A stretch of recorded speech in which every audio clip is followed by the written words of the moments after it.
আর আমি ময়মনসিংহে বসে সেই আওয়াজটি শুনি। যুদ্ধ করেছে সেই যুদ্ধের সংবাদ শব্দ আমি কিশোরগঞ্জ থেকে শুনেছি। রহমান ভাই সম্পূর্ণ মিথ্যা কথা বলে চেয়েছিল বিএলএফ, তারা কোনোদিন রাইফেল হাতে নেয় নাই, তারা স্বাধীন হয়েছে, তারা এই দেশে আসছে। আজকে তার সেই ইয়েতে দেখা যায় মোবাইলে সে এমন ভাবে বিবৃতি দিয়ে ছাড়াও। উনি যে প্রকৃত মুক্তিযোদ্ধা না তার প্রমাণ উনি নিজে দিল। সিলেট বুম পড়ছে, ওখানের আওয়াজ নাকি উনি কিশোরগঞ্জ থেকে শুনেছে।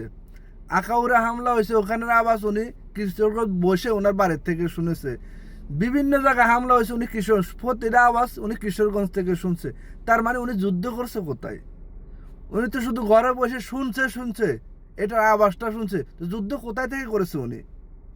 ওনার নিজের প্রমাণটা নিজে দিলে উনি যে একজন মুক্তিযোদ্ধা ছিল না, উনি যে প্রতারক ওনার সহকর্মীরাও বলতেছে, এবং কি ওনার নিজের কথাতেই বোঝা যাচ্ছে কিরকম প্রতারক উনি।